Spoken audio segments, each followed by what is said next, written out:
Hello friends, नमस्कार। स्वागत है कहानियों की दुनिया में आप सभी का। आज की हमारी राजस्थान की लोक कथाओं पर आधारित कहानी है मोहरें किसकी। ऐसी कहानियाँ निरंतर लगातार सुनते रहने के लिए हमारे चैनल को लाइक और सब्सक्राइब कीजिए। तो शुरू करते हैं हम आज की कहानी मोहरें किसकी। सैकड़ों वर्ष पुरानी कहानी है। जयपुर के पास आमेर में एक राजा शैलेंद्र राज करता था। वह जैसा देखने में प्रभावशाली था वैसा दयालु भी था। उसकी गौरवपूर्ण, हष्टपुष्ट और 6 हाथ लंबी काया लोगों को मंत्रमुग्ध कर देती थी। उसके द्वार से कभी कोई सुपात्र असहाय व्यक्ति खाली हाथ नहीं लौटता था। आमेर की प्रजा प्रेम से उसे कर्ण की उपमा देती थी। राजा शैलेंद्र राज के खजाने में अपार धन संपत्ति थी। लोग कहते थे कि राजा के दान पुण्य करने के कारण ही खजाने में उत्तरोत्तर वृद्धि होती है। एक दिन एक निर्धन ब्राह्मण चतुर्भुज ने राजा के दरबार में फरियाद की, मेरे दयालु राजा, शीतला के प्रकोप से मेरी आंखों की रोशनी बहुत कम हो गई है। पन्ना पोथी बाँचना मेरे लिए असंभव हो गया है। मैं अन्य काम भी नहीं कर सकता। मेरे घर में कोई धन अर्जित करने वाला भी नहीं है।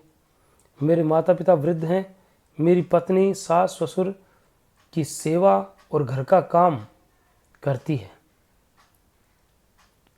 संतान के नाम पर मात्र 1-2 वर्ष की कन्या है।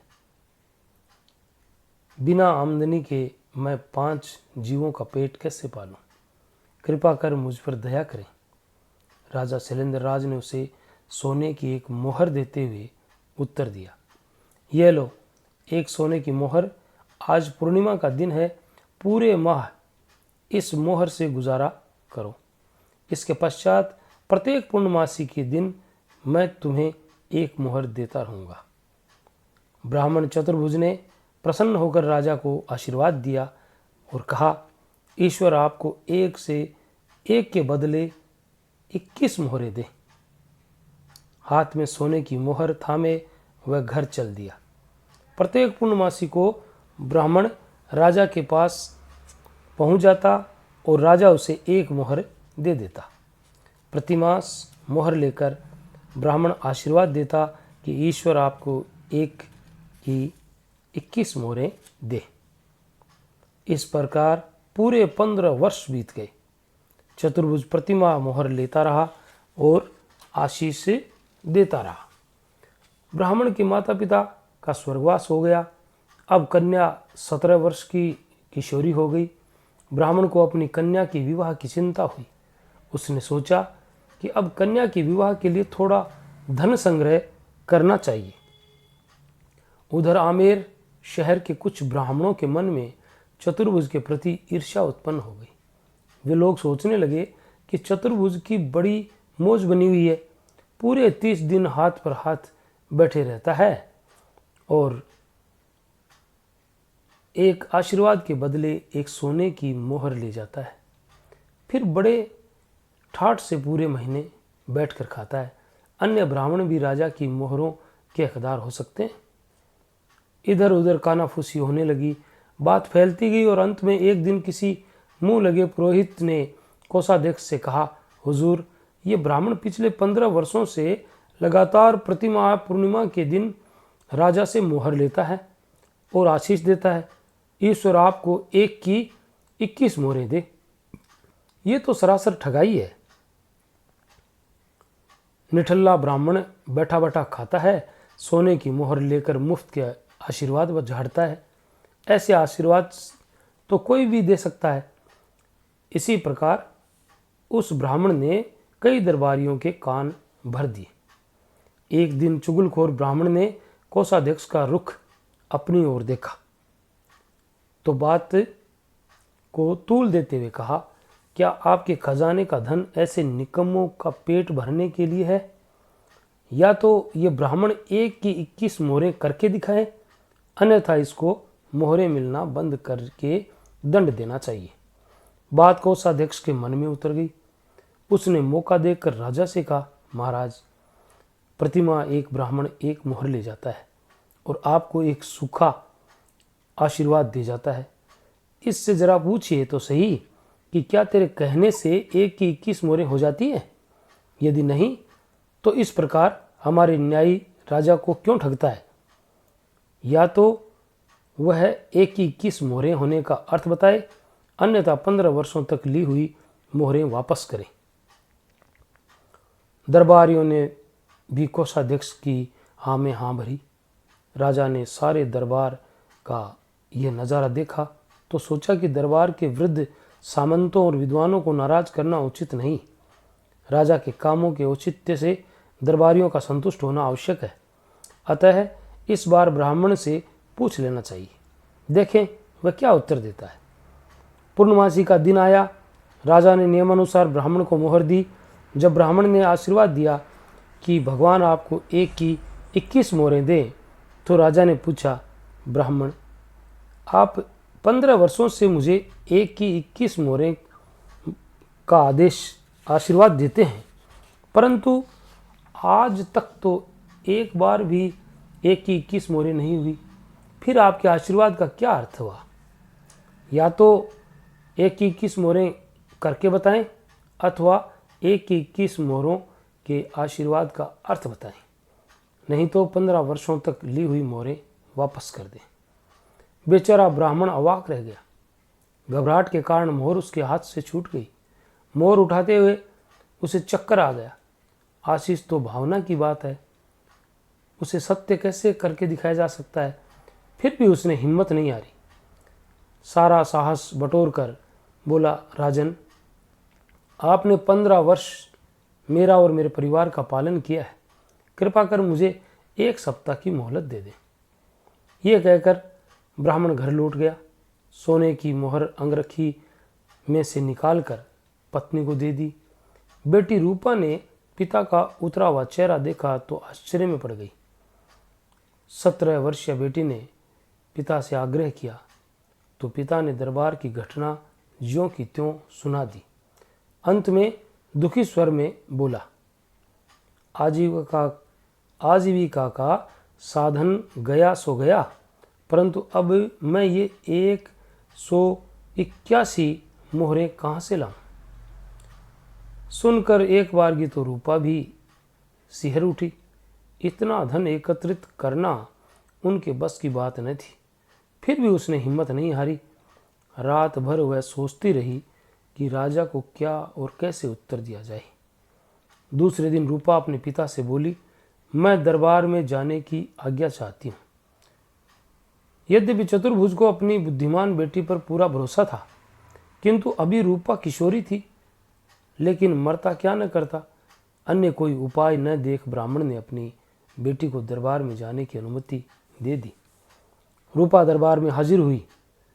राजा सिंहासन पर और दरबारी अपने स्थानों पर बैठे थे। राजा उस रूपसी बालिका के सौंदर्य को देखकर चकित रह गए। गेहुआ रंग, सुडौल देह, तीखी नासिका, आबदार आंखें, पतले लाल होंठ और सुंदर गहनों और कपड़ों में सजी वह देवलोक की कोई अप्सरा सी लग रही थी। राजा अपलक उसे देखते ही रह गए। रूपा ने राजा को झुककर प्रणाम किया और फिर बोली, मैं ब्राह्मण चतुर्भुज की पुत्री हूँ, आपकी प्रजा हूँ। प्रजा के लिए राजा पिता के समान है। आज्ञा दें तो पूछे गए आपके प्रश्नों का उत्तर देने का प्रयत्न करूं। दरबारी ठगे से रह गए। जैसा सौंदर्य था वैसे ही लुभावने लटकों से वह मीठी बातें बोल रही थी। युवा राजा को अपलक निहारते देख उसने तुरंत राजा को पिता की संज्ञा दे डाली।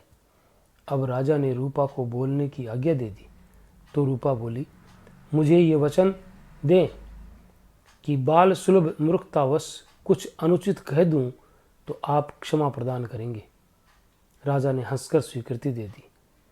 तब रूपा बोली, मैं राजा की सेवा में निवेदन करूंगी कि आप इस साधारण सी बात का खुलासा न करें। 1 महीने में 1 मोहर राजा के लिए कोई बड़ी चीज़ नहीं है। अतः राजा ये हट छोड़ दें और मेरे गरीब पिता को प्रतिमास 1 मोहर देने का नियम बरकरार रखें। राजा कुछ बोले, उसके पहले ही कोषाध्यक्ष गरज पड़े, बेवकूफ़ लड़की, हमें उपदेश झाड़ने आई है, परंतु हम तुम्हारी बातों में आने वाले नहीं हैं। तेरे पास तुम्हारे पिता के झूठ बोलने, धोखा देने व मुफ्त की मोहरें डकार लेने का कोई उत्तर है? तब शांत और संयत रूपा बोली, प्रजापालक राजा, कृपा पूर्वक बताएं कि ये मोहरें आई कहाँ से? कोषाध्यक्ष तड़प कर चीखे, मूर्ख लड़की। मंत्री उठ खड़े हुए। एक ही झटके में सेनापति ने तलवार खींच ली। दरबार में खलबली मच गई, पर राजा ने अपने हाथ के इशारे से सबको रोक दिया। इस किशोरी के अद्भुत साहस से चकित राजा उससे तर्क वितर्क करना चाहते थे, अतः सहज भाव से बोले, मोहरें खजाने से आई हैं। खजाना कहाँ से आया है? रूपा ने प्रश्न पूछा। इसे मैंने व पूर्वजों ने एकत्रित किया है, राजा ने उत्तर दिया। आप और आपके पूर्वज कहाँ से खजाना लाए? रूपा ने प्रश्न दागा। आपको और आपके पूर्वजों को किसने यह खजाना दिया? प्रजा ने कर और राजा के हिस्से के रूप में खजाना दिया था, राजा बोले। बिल्कुल उचित फरमाते हैं दयालु राजा, प्रजा सदैव राजा को कर देती है, उसका खजाना भरती है। प्रजा का कर्तव्य है कि वह राजा का खजाना भरती रहे। तुम कहना क्या चाहती हो? राजा ने उत्सुकतावश पूछा। मैं अर्ज करना चाहती हूँ अन्नदाता कि आप जैसे दयालु राजा जब दीन दुखियों की मदद करते हैं, तब प्रजा के धनी और काबिल व्यक्ति स्वेच्छा से राजकोष में निरंतर कर भरते रहते हैं। फिर राजा ने बेचैनी से पूछा, हुजूर, ये कर देने से जी नहीं चुराते? अपना कर्तव्य मानकर राजा का हिस्सा ईमानदारी से, इससे होता क्या है? राजा ने अधीर होते हुए पूछा। इस तरह आपका खजाना बढ़ता है और बढ़ता रहता है। 1 से 21 मोहरें होती रहती हैं। यदि आप मेरे पिता जैसे असहाय व्यक्तियों की मदद करना छोड़ देंगे तो हाहाकार मच जाएगा। और क्या होगा? राजा ने फिर तेजी से पूछा। इस प्रकार आपका खजाना दिन दुना रात चौगुना नहीं बढ़ेगा। लोग राजा को कर और हिस्सा देना बंद कर देंगे। धन, खजाना, मोहरें सब प्रजा की हैं और प्रजा ने दी हैं। प्रजा पर वे करनी चाहिए। बात बढ़ती देख राजा के दोनों छोटे भाई विक्रमराज और देवेंद्र राज तलवार खींचकर उठ खड़े हुए। विक्रमराज बोला, ए बेवकूफ़ लड़की, हमें उपदेश देने आई है। माना कि तुम्हारे पिता अंधे हैं, मगर और कोई कमाने वाला नहीं था क्या जो वह मुफ्त की मोहरें लेने आ जाते थे? कुंवर जी, मेरे दादा दादी वृद्ध हैं, माता उनकी सेवा और घर का काम करती हैं। मैं माता पिता की इकलौती संतान हूँ। रूपा ने उत्तर दिया। तू निठल्ली घोड़ी के समान घर में क्यों बैठी रही? बोल। इस बार छोटा भाई दीपेंद्र राज बोला। छोटे कंवर जी, जब मेरे विद्वान पिता असहाय होकर राजा के दरबार में याचक के रूप में उपस्थित हुए, तब मैं 2 वर्ष की थी। जब मैं वीरपुरी के मेले के दिन 14 वर्ष की हुई तो मेरे पिता ने मुझसे कहा, तू मेरे पुत्र के समान है, अब तू जा और शहर में कुछ काम कर। हुजूर, मेरे आमेर शहर में कई स्थानों पर काम करने का असफल प्रयास किया। क्यों, क्या हुआ? इस बार भेद भरी दृष्टि से राजा शैलेंद्र राज ने पूछा। प्रजापालक राजा, आपके नगर में किशोरियों का बाहर निकलना निरापद नहीं है। फिर नगर रक्षक व सिपाहियों, इतना कहकर रूपा ने नज़र नीची कर ली। रूपा के मुंह से अपना नाम सुनते ही नगर रक्षक घबराकर उठ खड़ा हुआ। रूपा 16 आने सच कह रही थी, अतः वह थर थर कांपने लगा। चारों ओर सन्नाटा छा गया। राजा शैलेंद्र राज बड़े प्रतापी और दयालु थे, परंतु वे दरबारियों को सबक सिखाना चाहते थे कि खजाने का धन प्रजा का ही होता है। धन, मोहरें सब प्रजा की हैं और प्रजा के लिए ही उनका व्यय होना चाहिए। राजा शैलेंद्र राज अपने सिंहासन से उठे और बोले, दृढ़ और ओजस्वी स्वर में बोले, आज से मेरे राज्य में वृद्ध, दीन दुखी, असहाय कोई कष्ट नहीं उठाएगा और नगर रक्षक ऐसा नियुक्त करो कि गहनों से लदी कोई सुंदरी किशोरी आधी रात को भी घर से निर्भय बाहर निकल सके।